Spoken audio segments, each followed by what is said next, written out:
Perhatian, konten ini mengandung konsep esensi ilahiyah yang membutuhkan aspek pemahaman mendalam, yang kemungkinan hanya dapat diakses dengan keterbukaan hati dan pikiran, untuk mencapai tingkat pencerahan dan kesadaran yang lebih tinggi. Assalamualaikum warahmatullahi wabarakatuh. Salam sejahtera untuk kita semua. Rahayu, Namaste, Om Swastiastu, Namo Buddhaya. Salam kebajikan dan sehat untuk kita semua. Dan malam hari ini kembali kita kedatangan guru kita, Pak Ko Jim, di mana malam hari ini kita akan melanjutkan pembelajaran kita ilmu batin sebagai landasan spiritualitas. Wah, menarik nih ya. Jadi persiapkan pendengaran, penglihatan dan hati kita, karena malam hari ini kita akan banyak mendapatkan enlightenment. So tidak berpanjang lebar, kita sapa guru kita malam hari ini, Pak Ko Jim. Pak Ko Jim, damang sehat? Alhamdulillah sehat. Alhamdulillah. Hatur nuhun Pak Ko Jim, sudah nggak bosan-bosan ke dialog positif. Juga sehat. Oke, kayaknya nggak berpanjang lebar Pak Ko Jim, udah nggak sabar. Monggo Pak Ko Jim. Ya. Selamat malam semuanya. Assalamualaikum warahmatullahi wabarakatuh. Rahayu. Jadi pada malam hari ini kita akan membahas yaitu ilmu batin sebagai landasan spiritualitas. Pada waktu yang lalu sudah saya sampaikan bahwa spiritualitas itu kan akar katanya adalah dari kata spirit. Namun kalau kita pahami ya secara homonimnya, kata spirit itu ya macam-macam artinya. Ya. Spirit itu bisa berarti makhluk halus atau ghost, ya. Nah, tapi juga bisa berarti suatu kekuatan yang memberikan semangat bagi manusia itu. Spirit juga bisa bermakna bangsa roh, ya. Jadi itu makhluk rohani. Nah, yang kita ingin pahami adalah tentunya spiritualitas dari kata spirit, yaitu yang menghidupkan, yang membangkitkan, ya, semangat hidup kita ini. Jadi itu. Jadi sebenarnya kalau orang menyebut spiritualitas nanti tentunya dibedakan dengan spiritism. Jadi kalau spiritism berarti yang dipahami hal-hal yang berkaitan dengan makhluk-makhluk halus. Ya, nah, kita ini adalah spirituality yang kita terjemahkan menjadi spiritualitas. Nah, kalau kita pelajari yang namanya ilmu, ini kan sebagaimana yang telah disampaikan yang lalu, itu ada tiga, ya, yaitu ilmu lahir yang waktu itu saya terangkan sebagai kawruh kelahiran jati, jadi ilmu lahir. Lalu kemudian ada ilmu batin yang di dalam bahasa Jawanya disebut kawruh salwa budi. Ya, batin itu bahasa Arab. Nah, kemudian yang tertinggi adalah ilmu luhur. Nah, jadi ilmu luhur itu artinya ya pengetahuan tentang hal-hal yang kedudukannya paling tinggi. Ya, luhur itu kan tinggi, jadi paling tinggi. Nah, akan tetapi manusia itu sendiri, manusia ya kita ini sebagai manusia, itu secara komposisi, ya, pembentuk diri kita ini adalah cuma disebut lahir dan batin. Jadi kita tidak terdiri jadi lahir, batin, luhur, ternyata tidak, ya, tapi lahir dan batin. Orang akan bisa memahami yang lahir ya semuanya yang bersifat material, yang bersifat bisa dijangkau, ya, oleh segenap indera kita. Oleh karena itu ilmu lahir merupakan produk, ya, dari hasil kerja indera lahir kita. Ya, kita ngukur kita ini itu ilmu lahir. Sehingga kalau kita tilik hasilnya, ya tentunya ilmu lahir itu untuk kehidupan di alam lahir. Jadi sebatas alam lahir. Nah, otomatis barang-barang yang dihasilkan pun lebih berkaitan dengan kehidupan lahir kita. Jadi ini namanya ilmu lahir. Jadi saya sendiri ya kuliah di bidang pertanian, ya berarti saya mempelajari ilmu lahir. Karena pertanian itu dibangun dari segenap pengetahuan tentang dunia pertanian yang sifatnya lahiriah. Nah, tentunya ilmu lahir tidak bisa digunakan untuk mencapai, ya kan, dunia spiritual. Karena itu lahir, jadi di situ. Dari dalam bahasa Jawanya tidak bisa dipakai untuk menjangkau yang luhur-luhur. Nah, itu. Jadi namanya ilmu lahir, ya. Mengapa? Ya karena modal dari ilmu lahir itu semuanya yang berbentuk hal-hal yang bersifat kasat mata, yang lahiriah. Ya. Paling jauh hanya sampai pinggiran bawah hal-hal yang berkaitan dengan dunia batin. Jadi belum masuk batin betul, tapi ya dapat tepinya batin lah, itu paling jauh.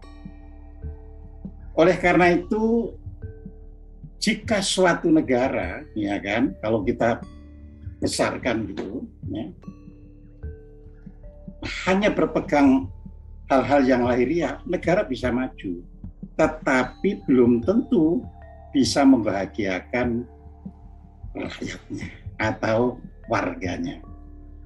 Nah, jadi seperti itu. Ya, jadi kalau negara kelihatan maju, tapi rakyatnya gampang emosi, gampang itu, ya berarti lebih banyak hal-hal yang bersifat lahiriah yang dikejar, ya. Jadi itu. Namun demikian, ya, ilmu lahir itu tidak boleh disepelekan. Jadi tidak boleh diremehkan. Orang harus menuntut ilmu lahir itu sesempurna mungkin, maksudnya setinggi-tingginya. Ya. Mengapa? Karena kalau ilmu lahir itu tidak dikuasai secara sempurna, nanti gak ngerti yang batin, gitu. Misalnya anak kecil, ya kan, anak kecil itu kan ilmu lahirnya itu ya nggak belum ngerti istilahnya ilmu lahirnya itu. Jadi seandainya anak kecil itu melihat sesuatu yang sifatnya gaib, dia nggak bisa menjelaskan. Jadi apa itu? Nah, jadi seperti itu.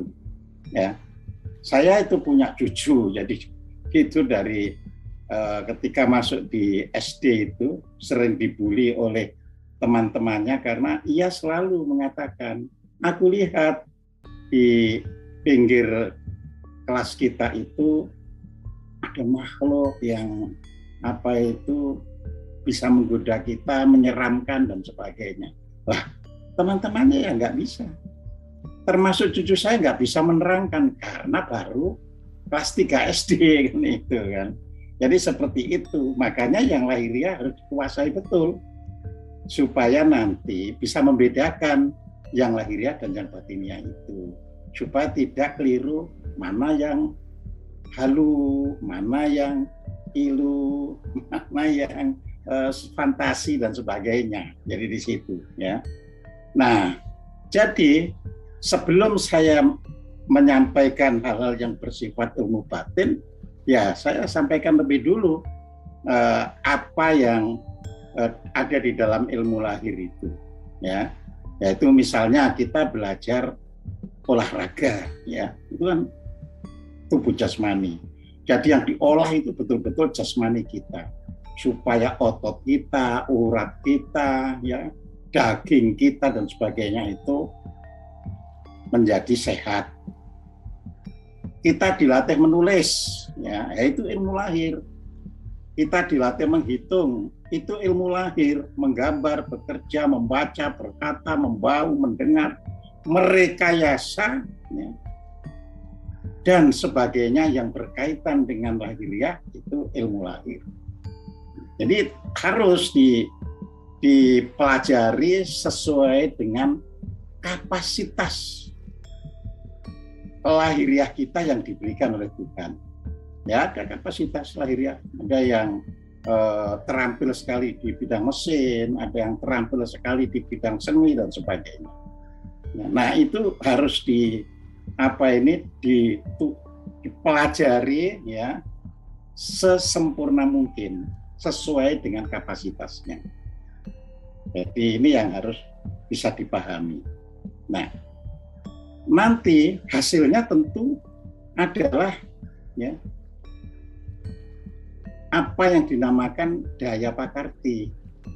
Jadi hal-hal yang bersifat tindakan lahiriah. Nah, tentu ada negatifnya kan gitu kan.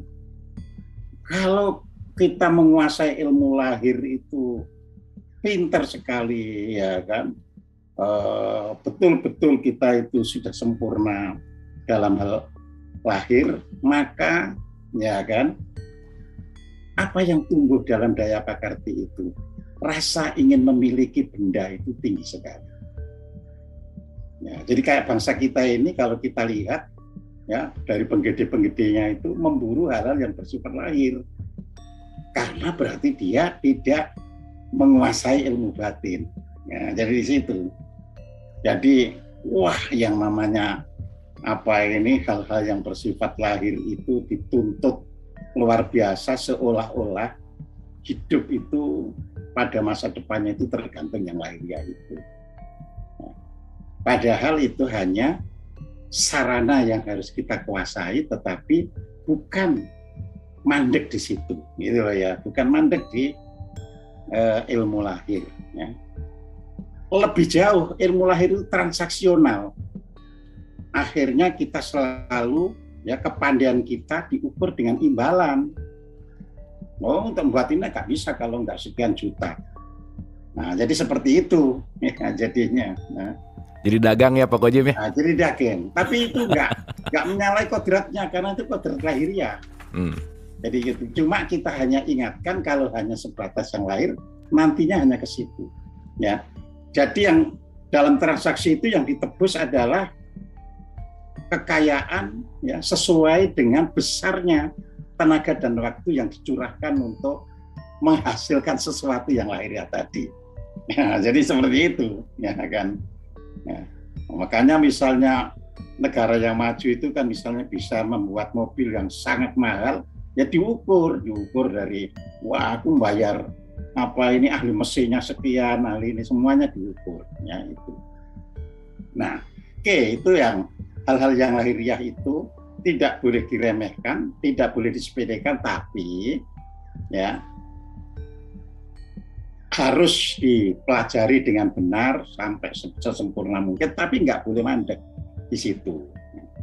Nah, sekarang barulah kita bilang apa itu untuk memahami ilmu batin. Ya.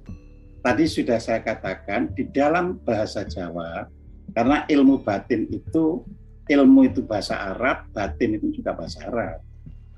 Nah, di dalam bahasa Jawa kuno itu namanya ilmu itu kawruh, sedangkan batin itu salwa budi. Ya budi itu karena manusia itu mengerti itu karena batinnya, bukan karena lahirnya gitu loh. Ya. Nah, salwa itu artinya kan antara. Jadi yang bisa menghubungkan ya dunia lahir dengan dunia yang lebih tinggi. Jadi itu. Jadi ilmu yang berasal dari daya pancadria batin ini ya itu tentunya tidak bisa berdiri sendiri. Harus ditopang oleh daya panca indera lahir.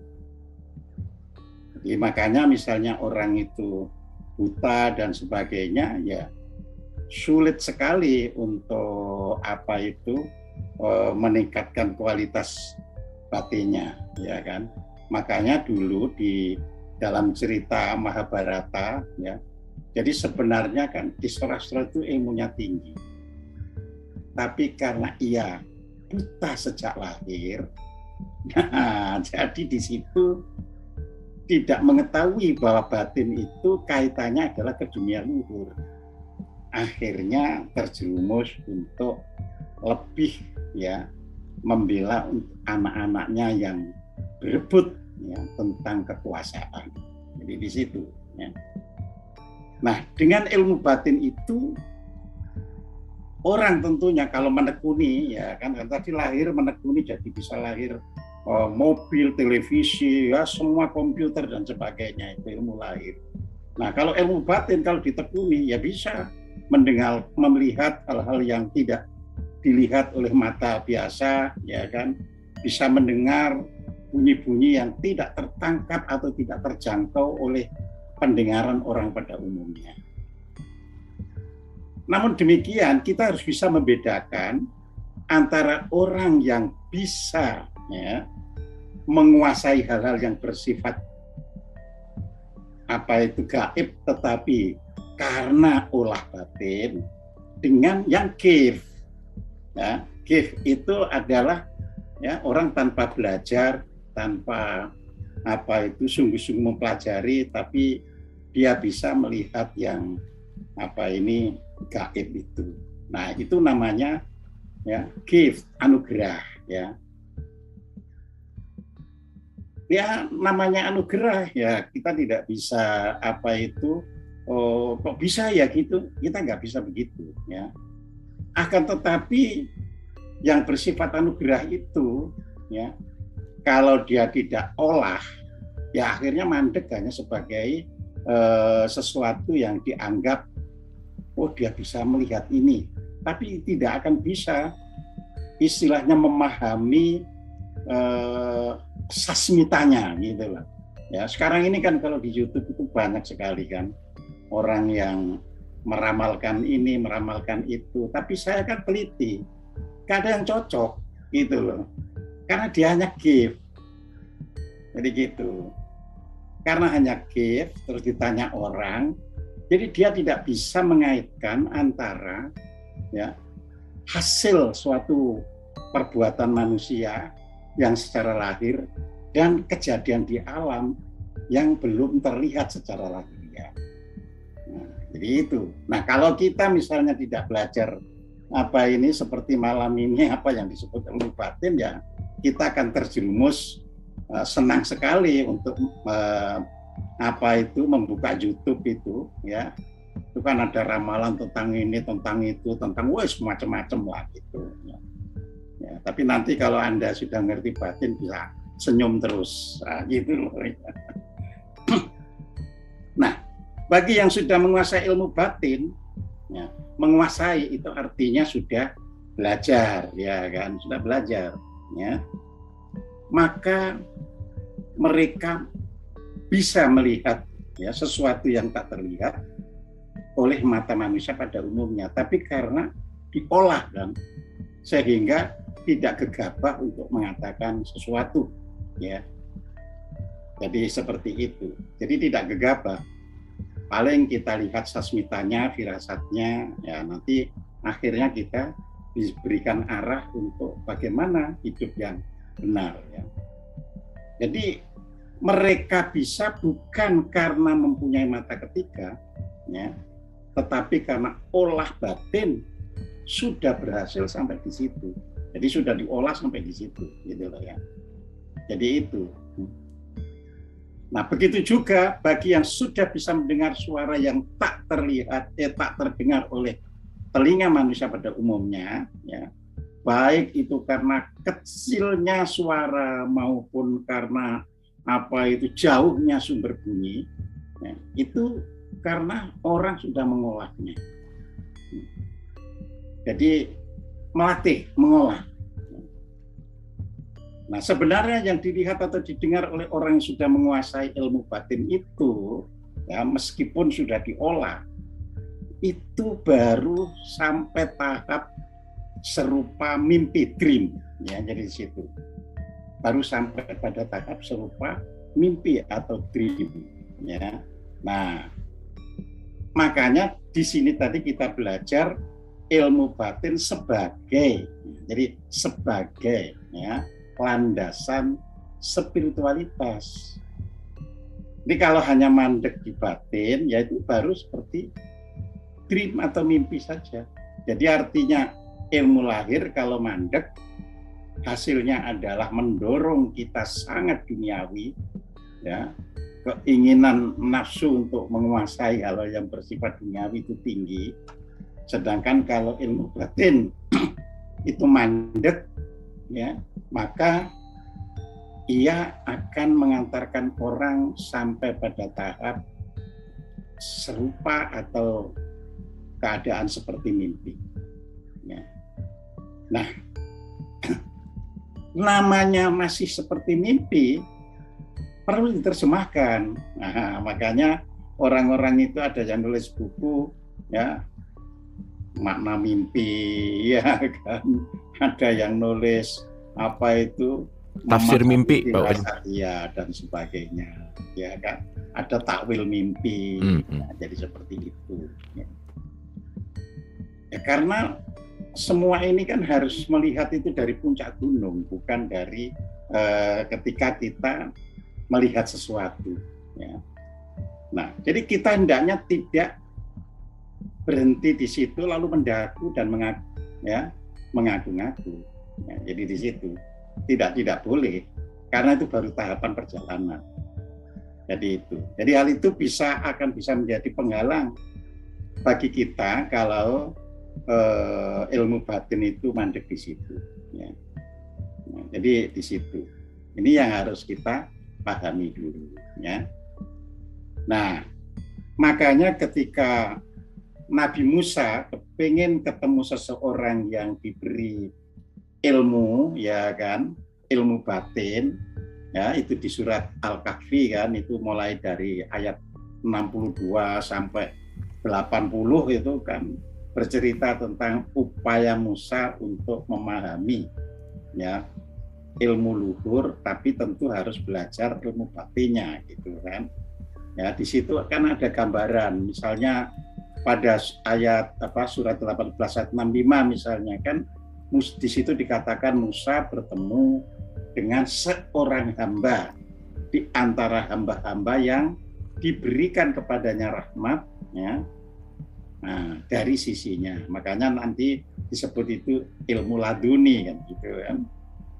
Kemudian Musa kan terus bertanya, ya kan, bolehkah aku ikut kamu, gitu kan, supaya kamu mengajarkan, ya, ilmu yang kamu punya tapi aku belum, gitu kan.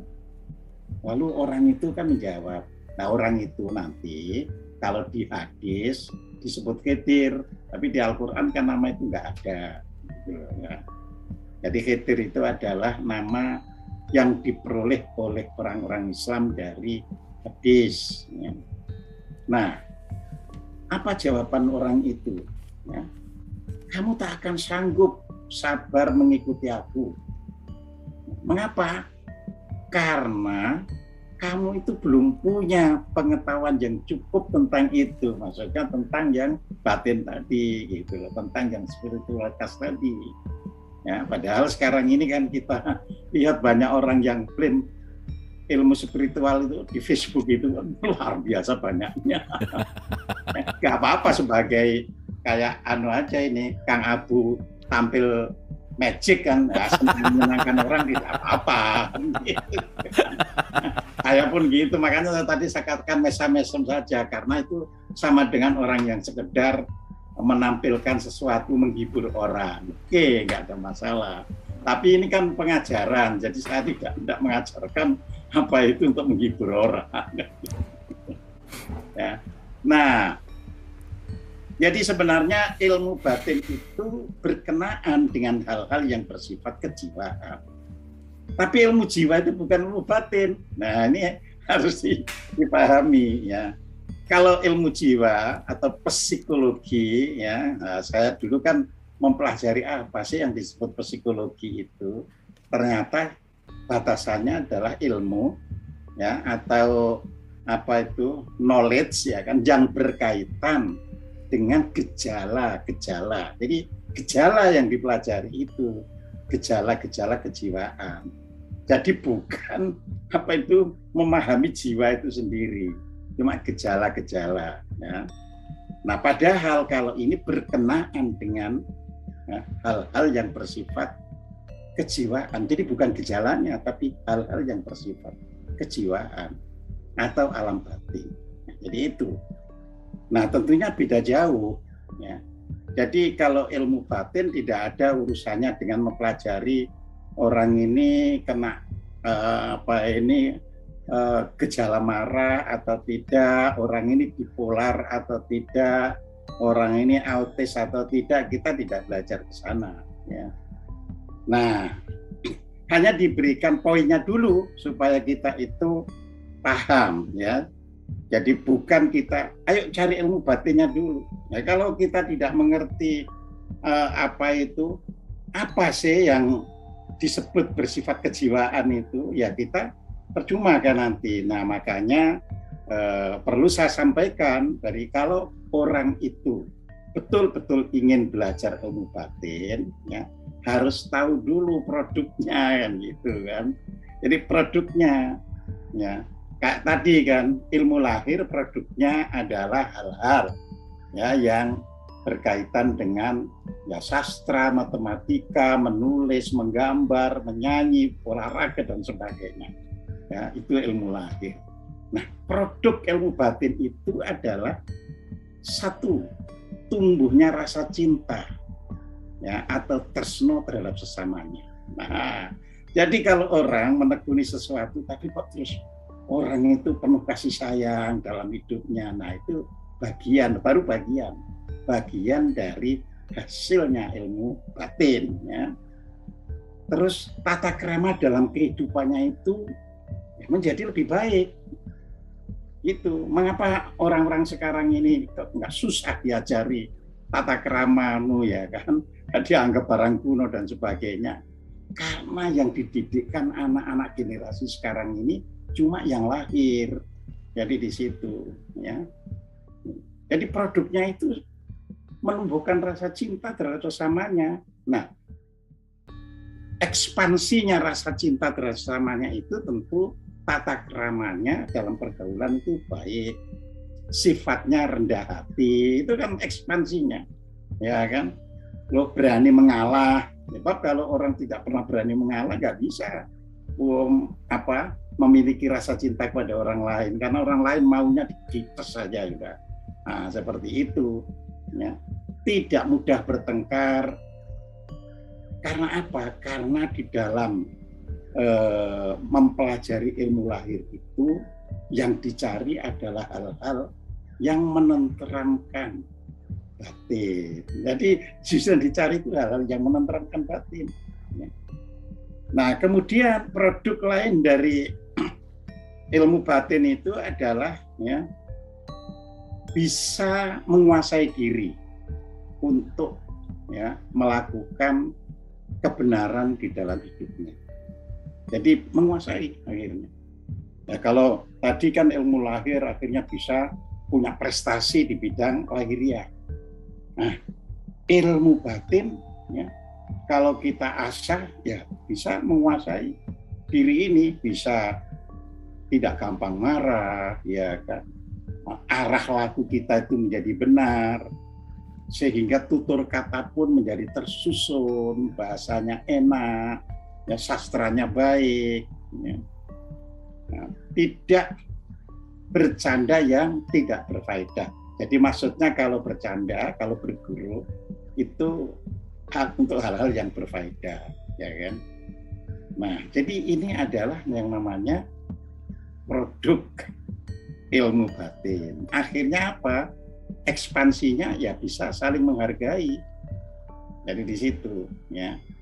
Nah, yang ketiga, kalau orang sudah benar-benar, ya, mempelajari ilmu batin dan akhirnya bisa menguasai benar, ya kan, maka ia akan menjauhi kesalahan dalam pergaulan. Jadi bisa melihat. Jadi kalau di kajian tasawuf itu kan ada begini kan, wong kang soleh kumpulono, orang yang saleh itu, ya, harus kamu jadikan kawan, ya. Nah, itu kan kebalikannya menjauhi kesalahan dalam pergaulan. Jadi seperti itu, ya. terus selalu berusaha menyenangkan orang lain, tapi bukan pelawak loh ya. Pelawak itu juga berusaha, tapi pelawak itu ilmu lahir. Ya karena dia mau dibayar melawak, ya kan gitu kan. Menyenangkan orang tapi untuk dibayar. Semakin terkenal dia melawak, semakin tinggi ya imbalan bayarannya berupa duit itu kan gitu kan. Ini nggak butuh itu. Memang dalam pergaulan orang ketemu saya ya harus akhirnya saya bisa membuat orang itu senang. Nah, jadi seperti itu ya. Nah, jadi akhirnya apa ekspansinya selalu berusaha membuat keadaan lingkungan itu terasa nyaman, aman dan rahayu. Nah, itu ya. Nah, agar kita itu bisa ya menguasai ilmu batin, yaitu tadi yang lahir juga harus disempurnakan, cuma terus tidak mandek. Jadi begitu orang itu sudah menguasai yang lahir, maka dia terdorong untuk menguasai yang batin. Jadi ini adalah urutannya. Ya. Nah, dimensi batin itu kan tidak boleh dimasuki ya landasan-landasan dimensi lahir, ya kan? Karena justru dimensi batin itu harus lebih bisa mengendalikan yang lahir. Jadi tidak boleh dimasuki yang dunia lahir kan gitu kan. Makanya lahir dulu gitu terus nanti batin ya, jadi itu ya. Nah, jika ilmu batin itu sudah disempurnakan, bukan sekadar dilakukan atau dikerjakan, maka ya kan akan bisa mencapai hal-hal dalam kehidupan ini untuk ya menjalankan atau melakukan kebaikan tanpa ada motivasi lain-lain macam-macam ya. Jadi di situ ya. Nah, ini yang harus dipahami ya. Nah, masalahnya kalau saya amati ya kan, dan juga diamati oleh para ahli tentang kebatinan ya, banyak orang yang mandek ya, berhenti untuk menyempurnakan ilmu batin. Apalagi diomongi orang misalnya, wah kaum kebatinan rasanya itu minder, ya kan? Padahal keliru. Agama itu justru esensinya kebatinan. Jadi kalau ada agama tidak memiliki esensi kebatinan, ya dia sebenarnya bukan agama, nggak akan bisa menjadi rahmat, nggak akan bisa menjadi akhlakul karimah, karena itu esensinya itu yang batin itu ya, jadi di situ. Nah, ini harus dipahami. Jadi tidak perlu misalnya kita itu minder kalau ada mengatakan wah dia golongan kebatinan ya bene ya. Kalau kita memang memahami ilmu batin, kalau sampai marah ya berarti belum belajar ilmu batin kan gitu kan ya. Ya jadi sama dengan orang yang sudah dalam ya, sampai kelihatan kayak orang gila karena nggak ngikuti arus ya. Dikatain orang gila ya senyum saja. Memang kita yang sudah tahu kan gitu kan. Nah, banyak orang mandek di ilmu batin itu. Tetapi mereka otak-atik. Jadi yang batin itu direkayasa, dirakit dengan yang lahir. Nah, ini supaya bisa membedakan ya. Jadi begitu orang itu mandek di ilmu batin terus dirakit dengan ilmu lahir, apa hasilnya? Hasilnya adalah daya sakti, daya magis, daya gaib ya. Sehingga pelakunya itu bisa merasa dianggap unggul di dunia ini. Nah, itu adalah hasil dari merakit yang lahir dengan yang batin itu. Ya, bisa merasa meramal nasib orang, ya, bisa melakukan pengobatan alternatif dan daya-daya sakti lainnya. Tapi gitu loh, itu nanti terjunnya ya ke lahiriah murni karena punya daya sakti untuk dibayar, ya kan, ya, punya apa itu bisa meramal nasib untuk dibayar dan sebagainya. Jadi kembali ke situ gitu. Padahal kalau kita sudah belajar ilmu batin, nggak mau meskipun bisa membaca karakter orang, nggak mau untuk ditunjukkan itu, tetapi hanya untuk mengarahkan aja, ya kalau bangsa ini gini nanti akibatnya gini, hanya untuk ngarah-ngarahkan tadi. Ya, jadi itu. Jadi jika sudah berhenti dan tidak menyempurnakan ilmu batinnya, ya sebenarnya itu sama dengan memoles ilmu lahir dengan ilmu batin. Nah, itu tidak akan bisa menjadi landasan spiritualitas. Karena apa? Karena tetap untuk kepentingan lahiriahnya, jadi itu. Ya. Nah, maka kalau kita itu memahami ya ilmu batin, kalau begitu itu apa ilmu batin itu? Ya, sudah tadi kan disebutkan hal-hal yang berkaitan dengan kejiwaan. Nah, terus bagaimana belajarnya? Ya kan gitu kan? Ya belajarnya juga sederhana, belajarnya itu. Kalau kita mau marah, ya kan, ya terus sadar, oh iya, marah ini nggak baik, ya kan, karena emosi itu akan bisa membuat ini darah itu naik sehingga bisa merusak bisa depresi dan sebagainya, ya kan. Kalau misalnya melihat makanan enak misalnya, ya kepengen mencicipi boleh, tapi biarlah orang lain yang mencicipi banyak-banyak. Jadi kita lebih hemat tadi kan bisa ngalah kan. Jadi di situ. Jadi belajarnya itu sebenarnya nggak ada guru nih, gitu loh. Gurunya itu adalah alam dan apa yang ada di alam itu sendiri. Ya. Jadi apa yang membuat kita terlalu ingin, nah kita bisa mengendalikan menjadi tidak ingin. Itu gurunya. Apa yang membuat kita terlalu tertarik, kita bisa jaga jarak supaya tidak tertarik. Apa yang membuat kita itu marah, nah, maka kita olah menjadi cinta kasih. Jadi semuanya itu ilmu batin. Ya. Jadi kalau itu macam-macam, kita kan nggak bisa menjelaskan satu-satu. Karena yang dihadapi oleh manusia itu istilahnya berupa segala tetek bengek. Jadi di situ segala tetek bengek. Tapi intinya hal-hal yang bisa membuat jiwa kita, ya kan, tidak pada proporsinya sebagai jiwa itu untuk ketenangan. Kan jiwa itu prinsipnya untuk ketenangan. Ya, jadi kalau misalnya kita baca Al-Quran di surat 13 ayat 28, kan di sana dikatakan, Allah bidzikrillah tatma'innul qulub, ya.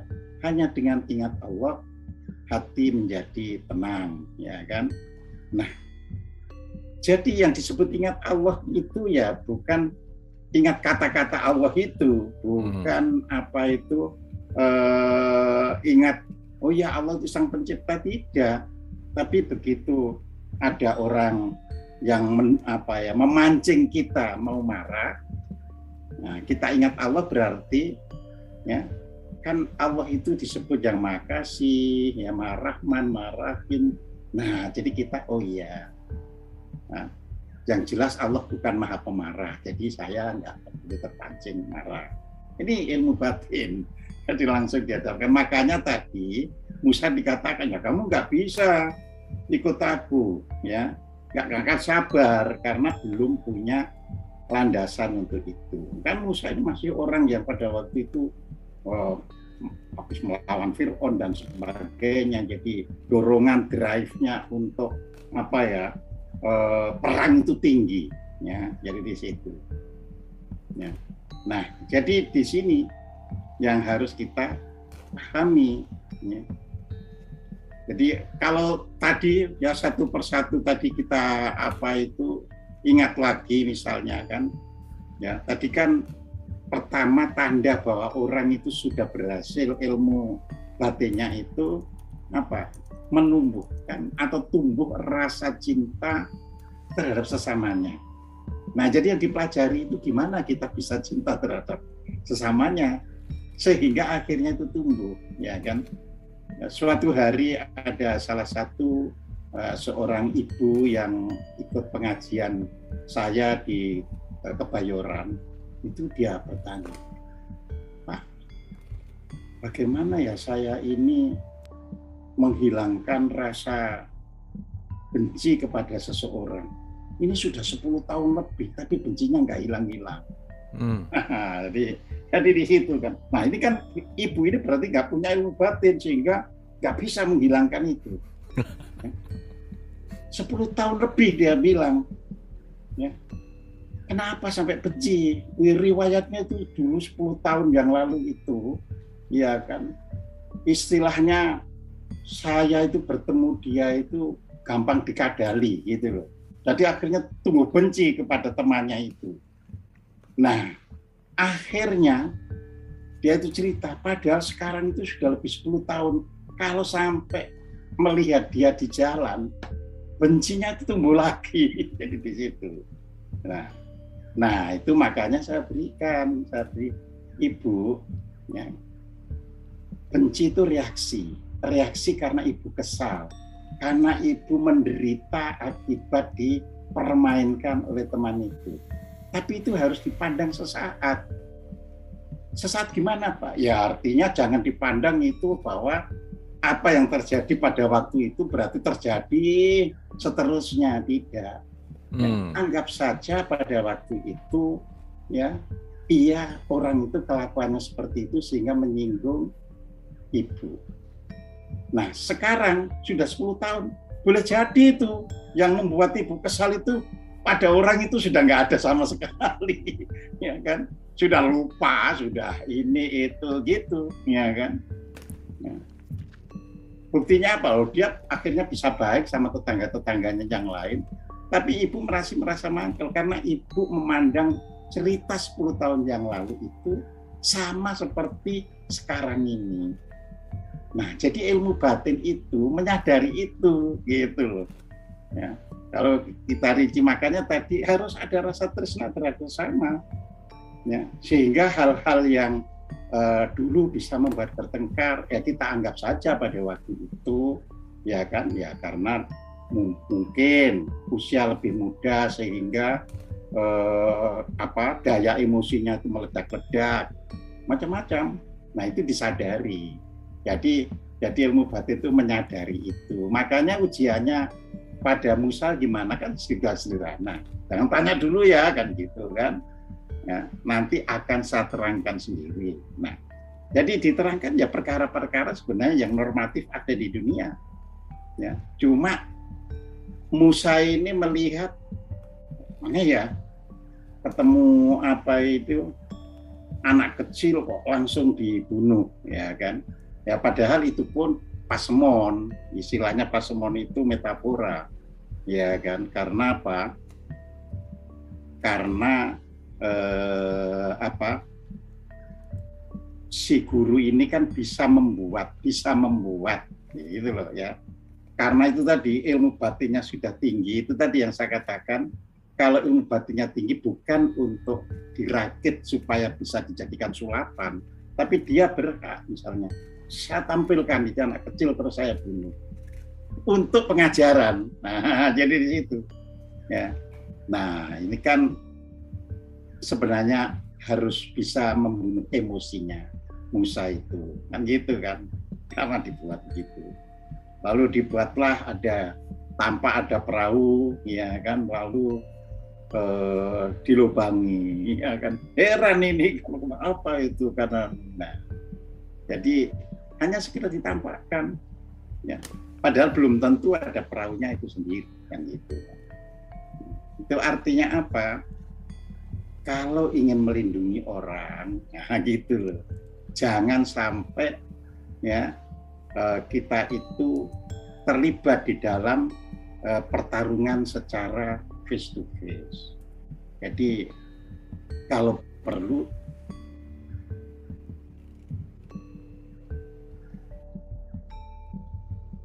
internetnya down. Kirain dipanggil Hidir Pak Kojim. Saya Oke. kaget loh kok terus no connection gitu ya. Tapi sudah Oke, ada monggo Pak Kojim. Ini lagi Ya. asik banget tadi dengerin Hidir tiba-tiba hilang gitu. Monggo Pak Iya. Kojim. Ya. Karena disuruh sabar tadi.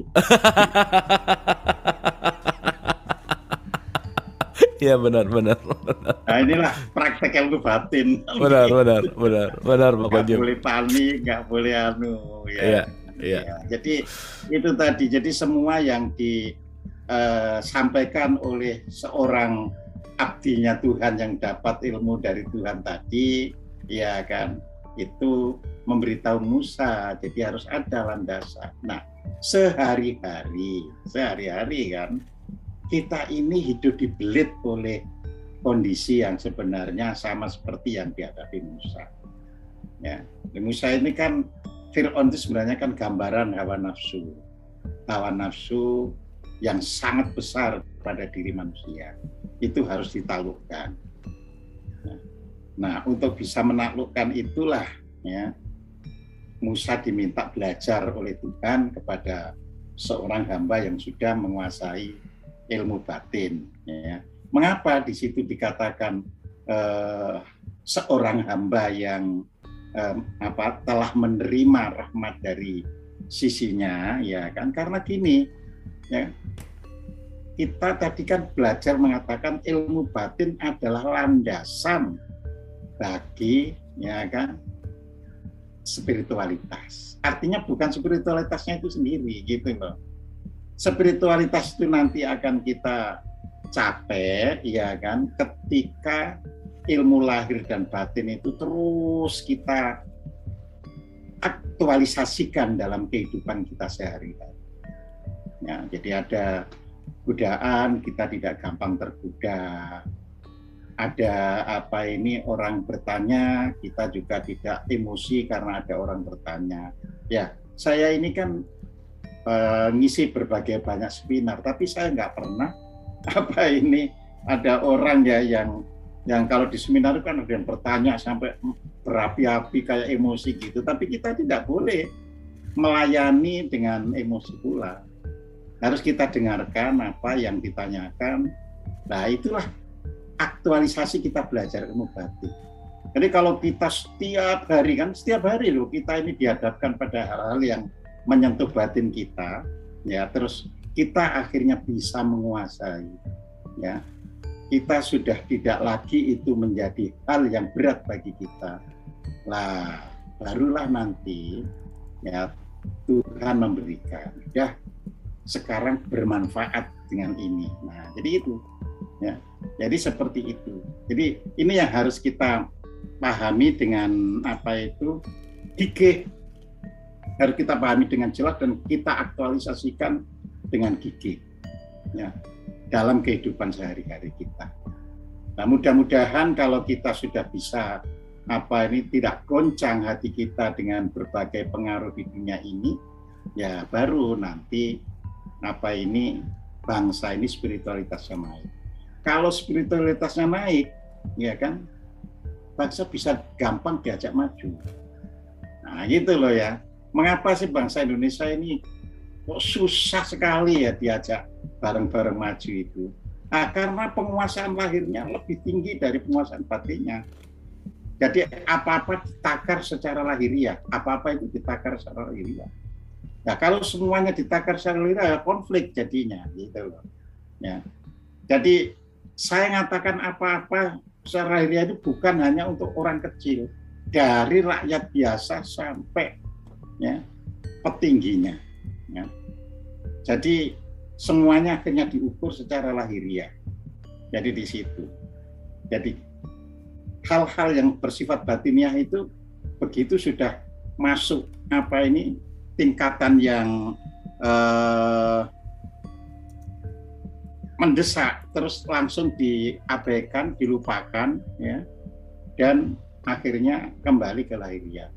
Ya contohnya misalkan kan kalau kita lihat sekarang ini kan deru korupsi itu tinggi, ya kan. Tapi kan ini hanya bersifat lahiriah, kalau yang ini bisa ditangkap, kalau yang ini jangan. Jadi begitu. Tapi kalau kita sudah belajar ilmu batin, enggak. Semuanya harus diperlakukan setara sama. Ya, bahwa akhirnya nanti itu gak salah ya gak salah. Kalau artinya itu tadi kan ilmu batin membuat orang bisa tahu, ya kan, mana yang benar yang harus dilakukan dan mana yang salah yang harus dijauhi. Tapi kalau kita ini masih bermain secara lahiriah, ya nggak bisa. Ya, selalu nanti terjadi pro dan kontra. Ya, selalu terjadi itu yang selalu saya prihatinkan itu. Lahirnya cepung dan kadrun. Ya. Iya. Jadi kalau orang masih ngotot cepung dan kadrun, pertanda dia tidak memiliki ilmu batin. Karena apa? Karena itu adalah perseteruan lahiriah antara yang satu dengan yang lain. Nah, bangsa yang tidak punya ilmu batin nggak akan bisa maju. Karena itu tadi kan nggak ada landasan spiritualitasnya, itu nggak ada. Jadi gitu. Jadi akhirnya semua ditakar itu beda dengan saya. Akhirnya begitu. Gitu loh. Nah, padahal tadi ilmu batin itu untuk pada akhirnya untuk menciptakan kehidupan yang lingkungannya nyaman, aman, dan rahayu. Demikian dan kita bisa diskusi. Terima kasih. Wah, Pak Kojim keren banget. Terima kasih Pak Kojim. Terima kasih, ini dalam ya dan ya simple tapi maknanya luar biasa gitu. Oke teman-teman, seperti biasa ya kita akan berdiskusi. Kalau ada pertanyaan, ada mau memberikan apresiasi, dipersilahkan. Oke, tapi sebelum ke situ ada beberapa marking Pak Kojim. Saya sangat tertarik dengan statement tadi tentang konteks di mana begitu lahiriah banget tuh, kontekstualnya materi dan kontekstualnya jadi komersil gitulah kira-kira Pak Kojim. Betul. Saya jadi ingat beberapa ayat di Quran tuh, contohnya di Yasin 21 tuh bilang bahwa ikutilah orang yang tidak meminta pembalasan gitu ya, dan mereka adalah yang mendapat petunjuk, itu satu. Terus banyak banget ayat Quran yang mengatakan janganlah menjual dengan harga yang murah gitu Pak Kojim ya, dalam tanda petik. Nah, tapi sekarang ketika kita bicara tentang let's say mau itu pemuka agama, pemuka spiritual gitu, konteksnya tuh seperti bahasanya juga agak diperhalus dengan kata-kata bisyaroh gitulah kira-kira Pak Kojim. Bukan fee gitu ya. bukan apa, tapi kalimatnya tuh lemas banget bisyaroh. Tapi dalam perspektif yang pengen saya diskusikan adalah ya gimana tuh dalam konteks sekarang kebutuhan secara mungkin dilihat dari seminar gitu ya, dilihat dari mungkin pekerjaan, kontrak dan lain-lain yang mungkin ya harus jadi ada bargaining point gitu loh Pak Kojim. Jadi ada harga gitu. Dalam konteks ya berarti kan menjual dengan harga yang murah itu seperti apa sih gitu dalam konteks misalkan pembelajaran agama, spiritual dan seterusnya. Monggo Pak Kojim. Iya, begini Kang Abu ya.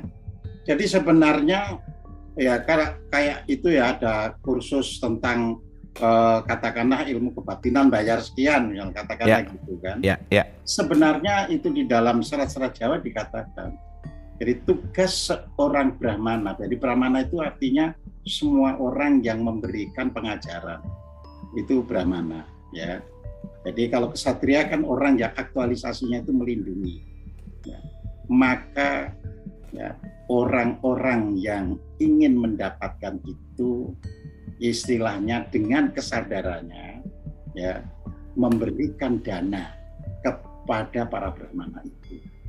Jadi bukan brahmana itu narik, bukan gitu loh. Karena apa? Para murid ini kan ingin langsung punya kelangsungan itu. Itulah misalnya para pendeta Zen di Jepang, nggak ada pendeta Zen itu tak tarik segini ya, nggak ada. Tapi orang-orang yang belajar pada para ahli Zen itu, ya kan, itulah yang memberikan dana.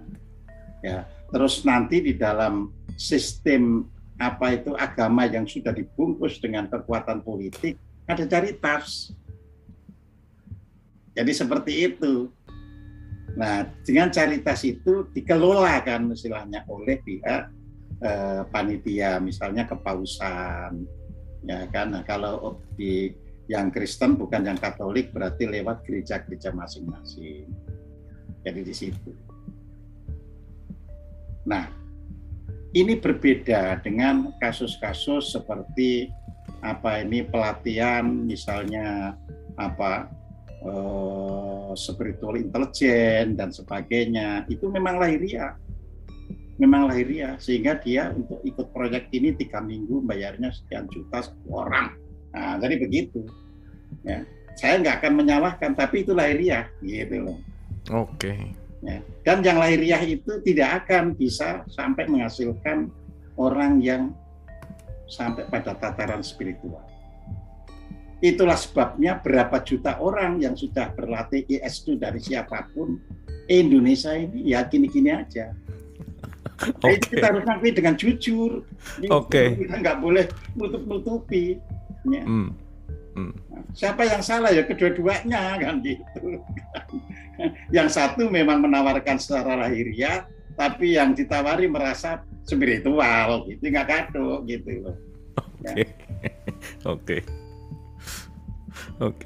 Tapi Pak Kojim suka ada alasannya gini, ketika kita mau mendapatkan ilmu memang ada energi yang harus dipertukarkan gitu Pak Kojim. Jadi aja transaksi, tapi tetap aja lahiriah ya Pak Kojim. Ujung-ujungnya kalau tidak itu dana itu harus murni dari orang yang belajar itu sendiri. Jadi seorang brahmana itu tidak ada. Kalau kamu ingin tak tarik sekian begitu, ya.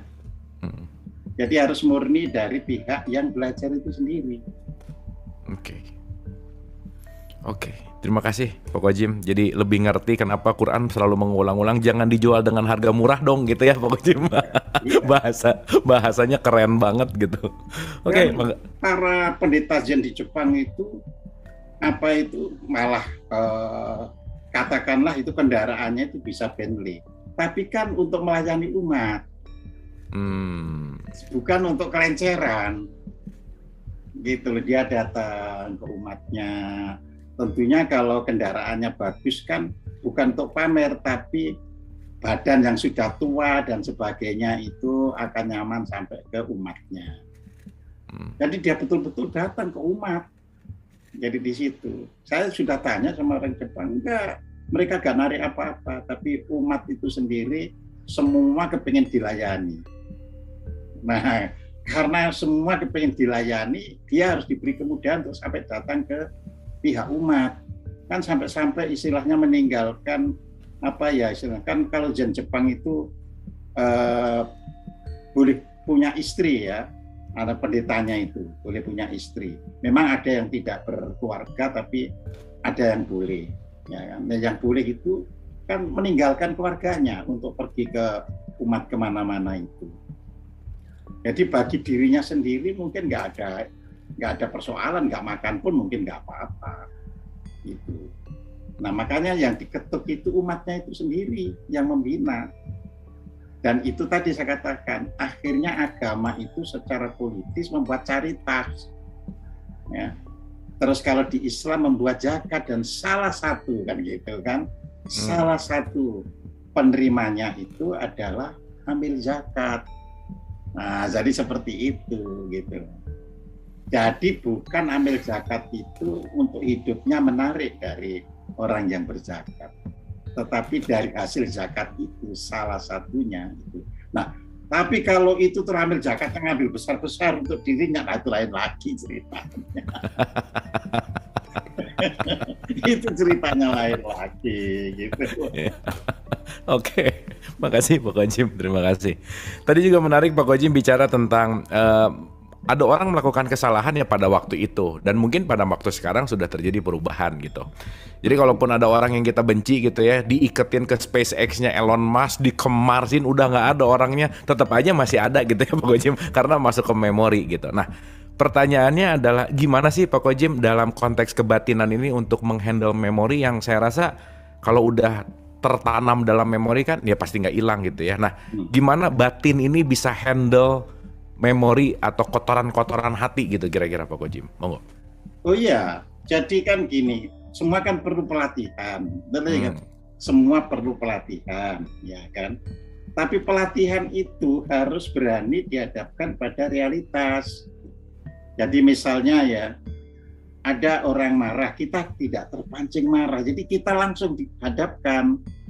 Jadi begitu. Jadi bagi tadi seorang ibu, wah sekarang saya harus tidak lagi ya kan, saya harus mengakui salah, kok masih melekat saja kebencian saya pada orang itu, jadi langsung dilatih begitu. Nah, pelan nanti ya hilang kan, nggak bisa kan terus langsung begitu. Mungkin hari pertama mulai sadar dulu, ya boleh jadi dia memang sudah tidak merasa melakukan kesalahan dengan saya. Oke, saya bisa terima. Ketemu lagi, dianukan lagi. Jadi pada hal yang berkaitan langsung dengan apa yang bisa membuat dia menjadi tidak lagi cinta sesama manusia, nah pada saat itu harus ditanggulangi. Jadi tidak usah menunggu gitu loh. Dulu orang Jawa itu ngatur secara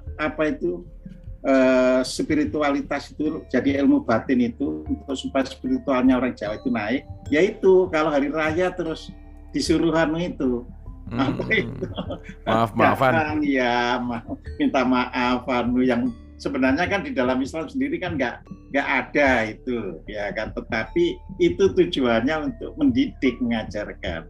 Makanya kan yang tua juga gitu, ya ayah kalau sepanjang ingatanmu ada yang kamu anggap ini, ayah juga minta maaf. Ya kan itu seharusnya kalau dilakukan dengan benar bisa tercipta suatu kondisi ilmu batin itu ada wujudnya, baru nanti bisa menjadi landasan spiritualitasnya. Jadi di situ. Oke. Terima kasih Pak Kojim. Ini ada pertanyaan dari teman kita di YouTube dari Mas Fabian. Apakah ilmu batin sama dengan ilmu laduni? Nah, mungkin tadi Pak Kojim udah sedikit meng-highlight, tapi mungkin boleh sedikit. Dan mungkin kalau boleh saya tambahin juga kan dalam konteks tasawuf itu ada husuli gitulah Pak Kojim, dan konteksnya bahwa dengan laduni itu gimana sih konteksnya? Karena kan gini, kadang-kadang laduni itu langsung ngerti gitu, langsung pinter gitu lah Pak Kojim. Gimana tuh? Silakan. Ya, tadi sudah saya gambarkan kan, bahwa pengetahuan yang sifatnya batin, artinya tidak bisa terlihat dari orang secara lahir, itu bisa karena gift. Nah, karena gift, bisa karena ia memang melatih gift. Jadi di situ. Nah, ada bedanya kan gitu kan. Kalau gift itu ya kemampuannya mandek segitu aja. Ya. Nah, kalau orang mengolah diri itu akan terus meningkat. Sampai tadi saya katakan mengolah diri itu harus sampai sempurna. Sempurna itu artinya ya suatu hari dimarahi orang pun sudah nggak ada rangsangan untuk misalnya, itu sudah sempurna. Ya kan? Ada orang kan misalnya diumpat aja ininya sudah ini kan. Hatinya sudah terus marah kan. Ya. Walaupun mungkin karena dia belajar ilmu batin ya, tapi jangan sampai saya sampai secara lahiriah menampilkan marah saya. Nah, itulah proses belajar. Tapi nanti kalau sudah berhasil, nggak ada lagi. Ya kita anggap seperti anak kecil ya lagi marah, ya atau lagi ngomong apapun, tapi kitanya itu sadar. Jadi nggak terungkit gitu, nggak membangkitkan di jiwa kita. Jadi di situ. Nah, ilmu itu ya, ilmu batin tadi ya yang disebut huduri, usuli dan lain-lainnya itu kan kalau sudah sempurna ya, maka Tuhan akan memberikan ya, yang selama ini kita kejar nggak bisa, tapi nanti akan diberikan gitu loh. Jadi di situ ya. Nah, kalau lahiriah itu gini ya, ini katakanlah contoh jorok tapi tidak apa-apa ya. Misalnya gini, lelaki ya kan, kalau lagi kemana-mana terus terangsang oleh perempuan, ini laki muda loh, bukan yang sudah tua loh ya. Karena sudah tua boleh jadi sudah impoten ini laki muda ya. Laki muda ya. Oke. Terus begitu melihat perempuan, apalagi perempuan itu genit, maka dia ereksi karena normal ya kan. Tapi karena dia belajar ilmu batin jadi dia masih ereksi tapi dia tidak mengaktualisasikan Ya biarlah, itu refleksi tubuh aja gitu kan. Lama-lama kalau dia sudah menguasai, ya, meskipun suatu hari nanti ada orang berlaku genit di depannya, ia sudah tidak ereksi lagi, tapi tidak impoten gitu. Jadi gitu, karena begitu ia ketemu istrinya dia bisa main. Tapi kalau kepada orang lain, burungnya sudah tidak mau berdiri lagi. Nah, itu. Oke. Ya, jadi maksudnya itu juga berkaitan gitu ya sama fisikal yang rangsangan biologis juga berarti bisa dipengaruhi oleh kesadaran batin. Betul, gitu ya Pak Kojim ya. Betul. Itu tadi kan, jadi ilmu batin itu belajarnya apa? Berani mengendalikan secara aktual terhadap apa yang dihadapi. Apa yang akan membuat marah, kita berani menahan diri. Nah, itu belajar ilmunya kan gitu kan. Ya. Nah, tadi sudah saya katakan kalau sudah berhasil, nggak pakai menahan diri, sudah dengan sendirinya otomatis, gitu loh. Nah, kita ini kan harus selalu merasa masih belajar, karena begitu orang tidak merasa belajar itu mandek, gitu loh. Kalau sudah mandek, nanti nggak ketemu yang disebut ladeninya itu. Gitu. Oke. Tapi jadi relate gini Pak Kojim, tadi tiba-tiba pop up jadi ingat statement di Quran tuh ada kalimat gini, yuk til hikmah mayasya gitu. Aku akan berikan kepada siapa yang dia kehendaki, hikmah gitu ya.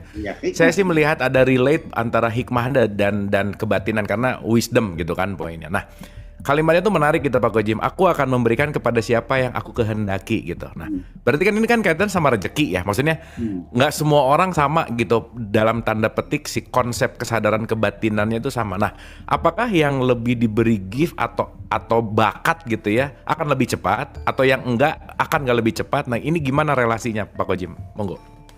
Enggak, tetap bakat ya kan. Bakat itu ya normatif aja. Tapi kalau orang itu berbakat, terus dia betul-betul mengaktualisasikan, ya akan lebih cepat. Itu sama dengan orang yang berbakat sepak bola ya. Tapi dia tidak mau untuk melatih diri, ya kan? Ya tentu akan kalah dengan orang yang kurang berbakat tapi rajin. Tapi orang itu akan sempurna ketika ia berbakat dan mencari.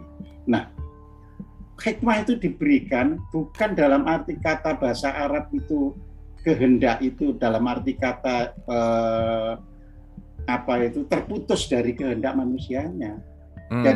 Jadi ayat itu tidak boleh dipotong. Jadi ayat itu begini, orang yang sudah berkehendak ya kayak Musa tadi itu berkehendak mencari. Nah, kalau sudah memang secara upaya tadi seperti yang dikatakan oleh si hamba atau khidir itu, ya kan? Kamu kan belum punya landasan untuk bisa hidup sabar tentang itu. Ya, nah, jadi kalau sudah bisa sabar, kalau gitu kan, Allah menghendaki. Jadi saya selalu mengumpamakan, kalau ingin masuk universitas harus punya bekal, ya ijazah, ya berani testing begitu. Tapi tidak semua yang ikut testing dan berijazah bisa diterima. Nah, jadi di situ. Nah, karena apa? Banyak orang yang menganggap itu sebagai fate, sebagai takdir saja. Tidak demikian. Jadi, nah sekarang coba lihat perintah yaitu yang di surat Qasas ayat 77. Coba di Oh iya. 2877 ya berarti ya. Ya, itu kan perintah itu yang dimana ada contohnya gitu. Ya, oke. Ini agak kecil Pak Koji, maaf, tapi mudah-mudahan kebaca. Ya kan? Sebentar.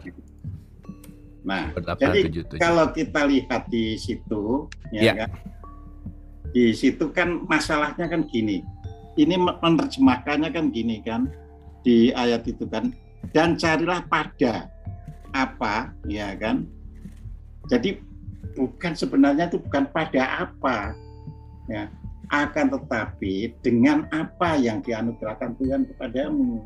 Nah, kalau pada apa, pada loh ya, berarti kan carilah pada apa, cari yang di mata, yang di tidak. Dengan apa? Dengan apa itu? Ya gunakan dengan matamu, dengan mulutmu, dengan hidungmu, dengan logikamu dan sebagainya. Untuk apa? Untuk mencari, ya kan, darul akhirat. Jadi kemapanan hidup di masa yang akan datang. Nah, jadi itu sebenarnya untuk mencari kemapanan hidup di masa yang akan datang. Tapi walatansa, ya kan, tapi jangan sekali-kali kamu melupakan, ya, kondisi lahiriahmu sekarang ini, gitu loh maksudnya. Jadi bukan jangan lupakan bagianmu di dunia ini, tapi kondisi lahiriahmu itu. Jadi itu tadi, kalau lahiriahnya nggak sempurna, nggak akan bisa meraih yang ke depan itu. Ya. Makanya Musa diperintah dulu untuk coba belajar dulu itu ilmunya untuk sabar. Jadi di situ. Nah, persoalan terjemah itu beda dengan pada itu. Kalau pada ya yang ada pada apa yang ada padaku berarti kan apa kita cari-cari. Tapi kalau dengan apa berarti apa itu ya hidungku, telingaku, mulutku, tanganku dan sebagainya. Ya. Nah jadi di situ. Maka terus Tuhan berbuatlah ihsan. Seperti Allah telah berbuat ihsan. Nah jadi artinya orang diangkat Allah karena ia sudah mengikuti keihsanan Allah, kan gitu kan.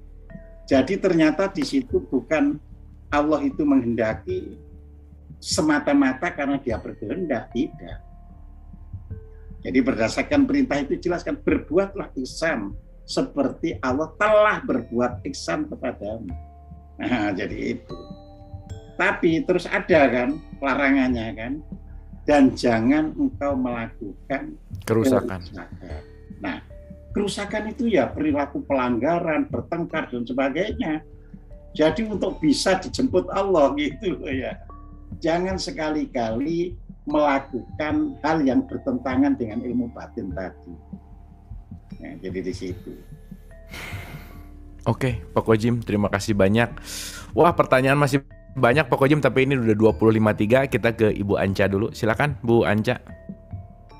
Selamat malam Pak Kojim, Mas Aku. Selamat malam Bu. Malam, silakan. Pak Kojim, Jalaluddin Rumi kan berkata, hening adalah lautan. Saat lautan mencarimu, jangan melangkah memasuki sungai. Dengarkanlah lautan. Apakah ini maksudnya kita harus bisa menembus batas ego untuk mencapai spiritual? Terima kasih. Mohon penjelasannya Pak Kojim. Oh iya, jadi apa yang dikatakan oleh Jalaluddin Rumi itu sebenarnya sederhana. Jadi kita itu baru bisa mendengarkan, ya kan, suara batin kita ketika ya lautan batin kita itu sudah tenang. Jadi di situ. Makanya itu kan penjabaran dari ala bidrikillah tatma'innul qulub. Hanya karena ingat kepada Allah lah hatimu menjadi tenang. Hati yang tenang itu seperti samudra luas yang damai. Nah, di situ kita tidak terusik oleh orang mau marah, orang ini dan sebagainya. Ya. Makanya kan nanti kalau sudah betul-betul ilmu batin itu ya sudah bagian dari kehidupan kita. Maka tadi kan saya katakan kita nggak boleh klaim loh sudah bontos atau sudah tamat menguasai ilmu batin. Ya. Karena kalau ilmu lahir itu batasannya jelas. Gitu loh. Ilmu batin itu dalamnya batin itu seperti pepatah itu ya. Jadi dalamnya laut dapat diduga ya, dalamnya hati siapa tahu kan gitu. Jadi ilmu batin itu adalah orang yang berupaya menyikapi ya yang lahiriah ini dengan ketenangan batinnya. Yaitu tadi kan kebencian itu bagian dari reaksi lahir. Tapi kalau batin itu tidak menopang, ya benci terus akhirnya kita gitu. Nah, terus harus kan dilatih, nggak bisa. Ya, nanti kalau benci aku sendiri rugi, orang lain yang saya benci padahal belum tentu benci. Kan gitu kan. Kita memarahi orang, ya kan, belum tentu loh orang yang dimarahi itu ganti marah kepada kita. Nah, jadi seperti itu. Jadi ketenangan batin itu bagian dari ilmu batin itu, dan dalamnya tidak terduga gitu loh. Jadi nggak ada batas. Semakin gitu kan dalam ya penguasaan ilmu batin kita, maka seperti nabi-nabi, yaitu apa yang disebut wahyu itu akan bisa didengar gitu. Jadi di situ.